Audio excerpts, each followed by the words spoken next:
In China, there are several versions of the undead, some of them even bloodsuckers. The vampire most familiar to Westerners, however, is the Qiangxi. According to legend, a corpse can take this vampiric form if, before burial, it has been exposed to sunlight or moonlight, or if a cat has jumped over it. A person may also become a Qiangxi if they have led a dishonest or sorrowful life, committed suicide, or been given an improper burial. The Qiangxi wanders through the night and nourishes itself on living blood, as well as the blood of corpses. This Chinese vampire may appear as it did before death, and can be quite seductive and beautiful, but more often than not, its entire body is covered with white hair.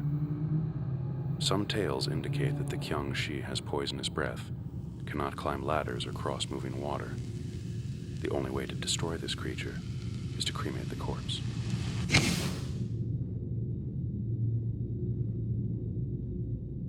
Finding its home in Japan, the kappa is an unattractive, greenish-yellow vampiric creature with webbed fingers and toes, a long nose, and a tortoise-like shell.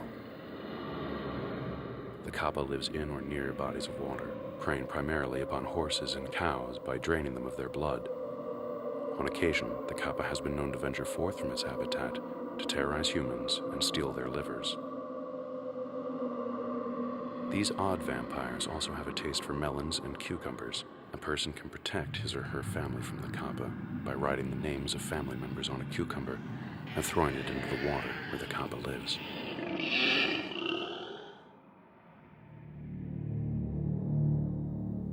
The Penanggalan, a Malaysian vampire, is truly one of the most horrifying of blood-sucking creatures.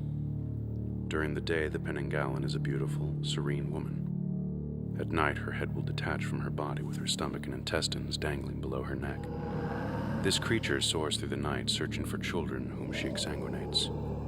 Even the slightest contact with the fluids which drip from her entrails will cause a person to immediately fall ill.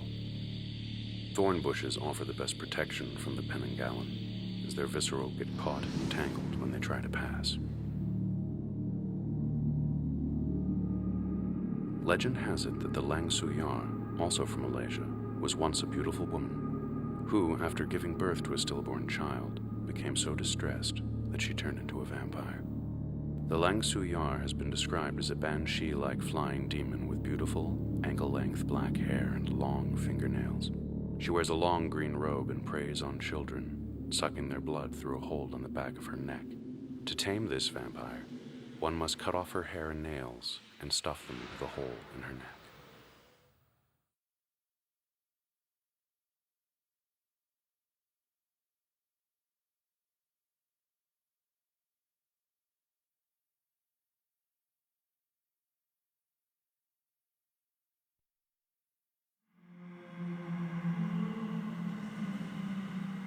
The Rakshas are creatures completely antisocial in nature and evil to the core.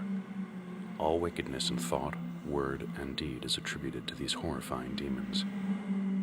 Making their homes in cemeteries, barren wastelands, and forests, the Rakshas spend their time disrupting rituals and devotional ceremonies and attacking and killing infants and pregnant women. They are nocturnal creatures with long fangs, and they come in a variety of forms. Aside from the Rakshas, India has several more vampiric figures. The Bedales are said to be reanimated corpses that wander the night and cause great troubles in the world. Women who die unnatural deaths are apt to become Chudales. If they were treated badly in their lives, they will revisit those that hurt them and dry up the blood of all the males in the family. Though possessing the ability to appear seductive and beautiful, any man who stays with the Chudale throughout the night will return home in the morning a gray-haired old man. The Chudale has one distinct feature which betrays them. Their feet are turned backwards, so their heel is in the front, with toes pointing behind.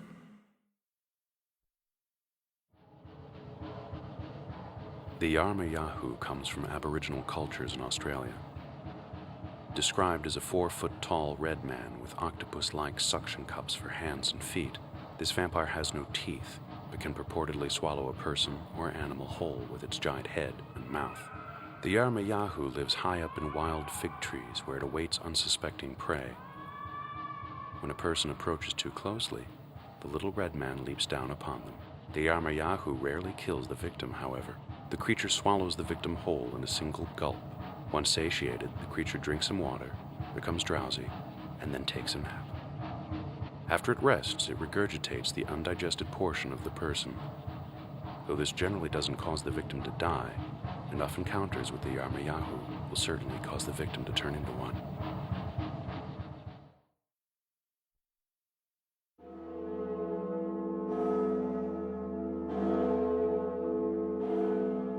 The modern vampire stems from the evolutionary line of the Slavic vampire, though the transformation over the years has been great.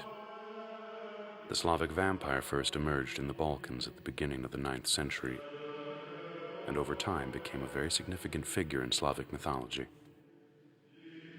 The causes of vampirism in the Slavic tradition revolved around problems associated with a person's birth or death. For example, a baby born with a tail or a membrane cap on his or her head, a person who had been excommunicated, or a suicide were all liable to become vampires. Murderers, thieves, drunkards, and witches were likely candidates as well. As vampire lore spread throughout Eastern Europe and Russia, it was modified by each country according to its respective beliefs and traditions. In the Czech Republic and Slovakia, the vampire is believed to have 2 souls and 2 hearts. The presence of the second soul is evident by the corpse's ruddy complexion, open eyes, 2 curls in its hair, and an absence of rigor mortis. This breed of vampire has the ability to kill its victims with a mere evil eye.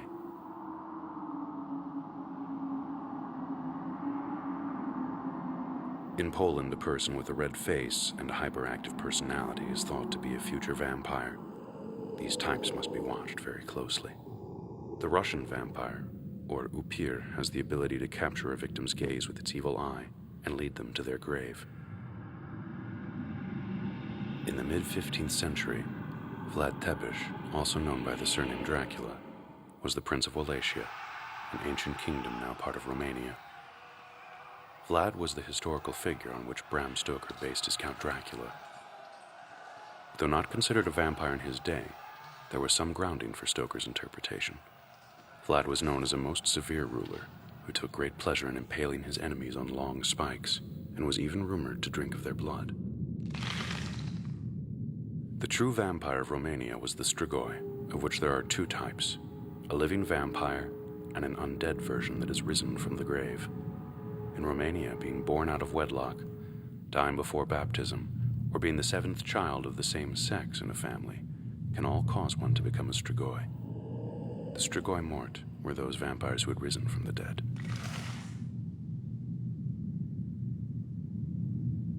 The term vampire was first used in a report concerning the incident that took place in Hungary in 1725. A peasant by the name of Peter Blagojevich died and allegedly returned as a vampire and killed some 8 or 9 people in his village.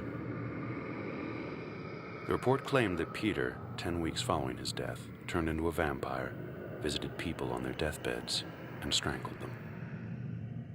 Hailing also from Hungary was another source of Bram Stoker's inspiration, Countess Elizabeth Báthory. In the early part of the 17th century, Countess Báthory tortured and murdered hundreds of young girls for their blood. She believed that by bathing in virgin blood, she could make her skin look younger. She even took to drinking the blood of prettier victims, thinking it would preserve her youth. Her first victims were peasant girls. When she failed to see any results after bathing in their blood, she was certain she needed the blood of a nobler class. In the end, she reportedly killed over 600 girls, both peasants and noble women. In 1611, she was captured, tried, and sentenced to spend the rest of her life in a small, windowless room in her castle. She died 2 years later. Legends of vampiric figures date back to ancient Mesopotamia, the lands of the Assyrian and Babylonian empires between the Tigris and Euphrates rivers. There, a demon goddess, Lameshtu, whose name means she who erases, terrorized villages and homes at night, preying primarily upon babies, whether in their cribs or even in the womb. Lameshtu was also known to feed on the blood of men and torment them in their dreams, even causing sterility and disease. These legends gave rise to those of the Lamia and Striges in ancient Greece. creatures with the upper body of a beautiful woman and lower body of beasts.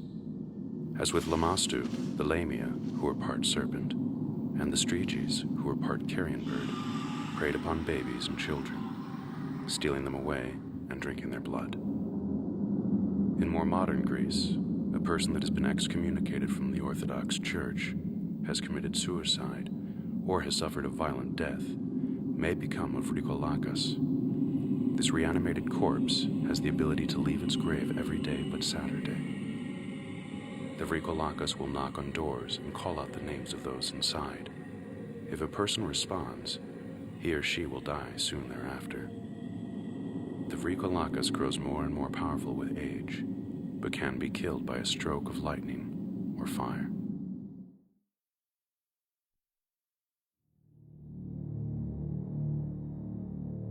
Though Bram Stoker and his reinvention of the vampire myth in the novel Dracula is by far the greatest link Great Britain has to the modern vampire, the historical presence of malignant, bloodthirsty revenants is by no means foreign to this region of the world. As early as the 12th century, official reports were written on the subject.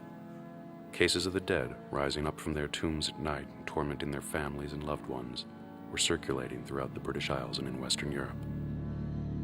By and large, these restless souls were those of the excommunicated or suicides, banished from the church and its salvation, and hence buried in unsanctified ground. Suspicious deaths and bad fortune were attributed to these nocturnal visits from the grave, and officials and townspeople were roused into action to prevent further torment. When the bodies of the departed were exhumed, they were splattered with the fresh blood of their victims. Without a specific classification for these disturbances, they were simply and directly called cadavers sanguisugas, Latin for blood-sucking corpse. It was said that the best way to dispose of these creatures of the night was to pierce them with a sword, and then to cremate the body.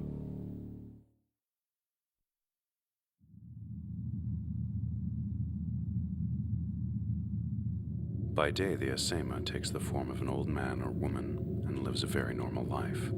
At night, however, this creature sloughs off its skin and transforms into a ball of blue light, enabling it to fly through town and enter the homes of its victims through open windows to drain their blood. Eating garlic is the best defense against the Asema, as it makes the blood bitter and of no interest to them. Central America is home to the vampire bat, and also to the Mayan vampire Camazotz. Camazotz appears as a man-bat with a long, sharp nose, large teeth, and claws. He is known to be bloodthirsty, with a special interest in virgin blood. When he hunts at night, he is accompanied by 1,000 bats. Another vampire of the region is Suatateo. These demonic creatures are said to have once been mortal women who died in childbirth.